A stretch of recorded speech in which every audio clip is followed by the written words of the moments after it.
Hello, writers and readers. I'm freelance fiction editor Miranda Darrow, here with my weekly video about writing, editing, and the writing life. This week, I'm giving tips on writing an unreliable narrator in your novel, how to keep readers hooked while bending the truth. Unreliable narrators can be some of the most compelling voices in fiction.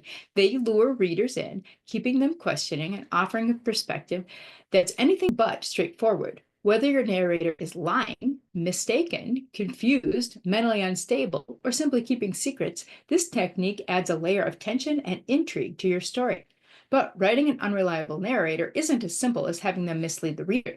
The key to making it work without frustrating your audience is striking the right balance between deception and revelation. Here's how to craft an unreliable narrator that captivates, surprises, and keeps the readers turning the page. First up, let's talk about why would you use an unreliable narrator? At its core, an unreliable narrator allows the writer to create tension, so the readers know that something is off, but they're not sure what. It also offers multiple interpretation. A character's version of the events may not match reality, opening the door to ambiguity and reader speculation. Ooh, time to get out your murder board. It also reveals character psychology. The way in which the narrator distorts events can say a whole lot about them as it does about the story itself. And it can subvert reader expectation.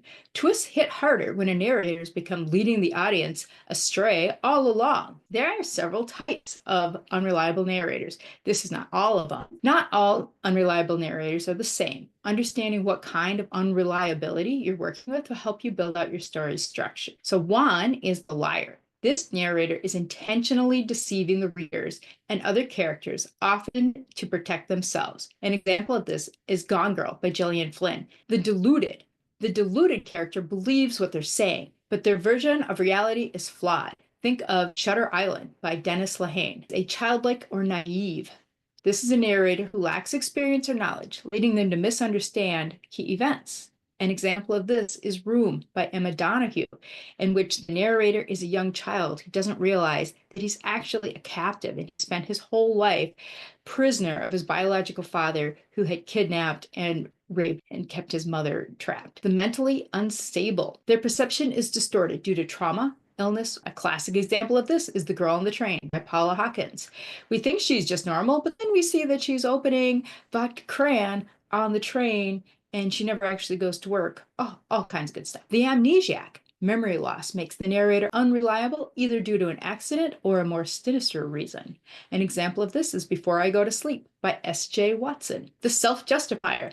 This unreliable narrator is telling the story in a way that absolves them of blame and makes them look better. The classic example of this is Lolita by Vladimir Nabokov, a storyteller with a hidden agenda. Some narrators keep key details from the readers because they have their own motives, and figuring out what those are is half the fun. An example of this is We Were Liars by E. Lockhart. Now, those are our types that we're going to talk about. There could still be more. So here's some considerations when writing an unreliable narrator. First, you must decide what they're hiding or misunderstanding and why. Before you can start writing, be clear on what makes your narrator unreliable and why they're distorting the truth. Don't have it be that they're also intentionally lying, but they have amnesia and they also have a drug problem. No, figure out what the source of it, because then that ties to their motivation. Are they covering up a crime? Are they repressing trauma? Do they genuinely believe what they're saying? Understanding their motives will help you shape how the story unfolds. Establish a baseline for reality. Even if the narrator is unreliable, there should be some truth grounding in the story. Clues need to be embedded within the text, whether through other characters' reactions, inconsistency in the narrator's story, or external evidence. Readers need enough stability with the world to follow the story, even if they question what is real. Drop clues, but be subtle. Foreshadowing is crucial. Small inconsistency, a timeline that doesn't quite add up, a memory that shifts slightly, a detail a character contradicts, that keeps the reader engaged without making the twist too obvious. The best unreliable narrators don't scream, "I'm lying," but instead allow the readers to sense that something is just a little off, and then a little more, and it builds up. Use contradiction and gaps in memory wisely. A narrator who contradicts themselves can tip off the readers that they're unreliable, but be careful. If the contradictions are too blatant or unexplained, they can feel like plot loopholes rather than deliberate narrative choices. Consider whether they're contradicting themselves in dialogue, internal monologue, or descriptions of past events. Keep the reader invested. The biggest risk of writing an unreliable narrator is alienating your audience. If readers feel tricked or like they've wasted their time, they may just check out. The key to making the narrative engaging, even if they're deceptive, is to have a really interesting character, whether through wit, emotional vulnerability, or intriguing backstory. Readers should want to follow them, even if they don't trust this POV character.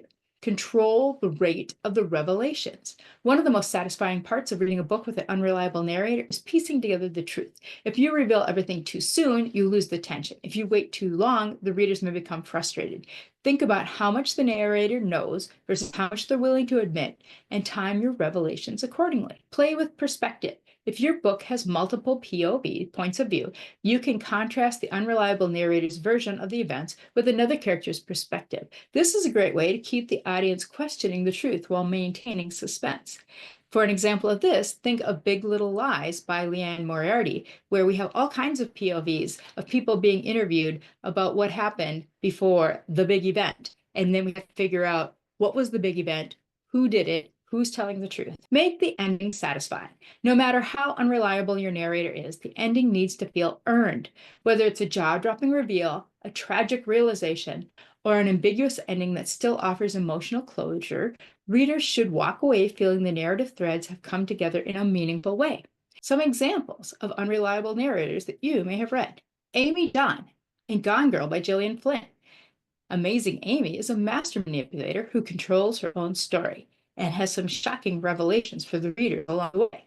Rachel Watson in The Girl on the Train by Paula Hawkins. She's an alcoholic who can't trust her own memory, so how can readers trust her too? Grace Marks in Alias Grace by Margaret Atwood. She's a possible murderer who may or may not be telling the truth. Cadence Sinclair in We Were Liars by E. Lockhart. She's a character struggling with memory loss and self-deception. She cannot admit the truth to herself. She's a liar. It even says so right in the title. Nick Carraway in The Great Gatsby by F. Scott Fitzgerald. A biased observer who filters events through his own perspective, which is a lot easier to see when I'm reading it now as an adult than when I was reading it in high school. Here are some final thoughts. An unreliable narrator isn't just a plot device. It's a lens through which the entire story is filtered. When done well, it keeps readers engaged, questioning, and eager to uncover the truth. The key is to strike the perfect balance. Give readers enough clues to keep them intrigued, but not so much that the illusion shatters too soon. So go ahead, let your narrator lie, twist the truth, or simply get things wrong. Just make sure that the reader enjoys every moment of the deception. Tune in to this YouTube channel next week when I'll review this month's writing craft book. You can find all of my past writing craft book reviews on my website on the Resources for Writers tab.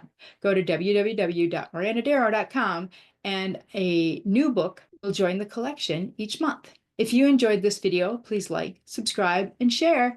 I post new content on writing, editing, and the writing life every week. This is Miranda Darrow wishing you happy writing.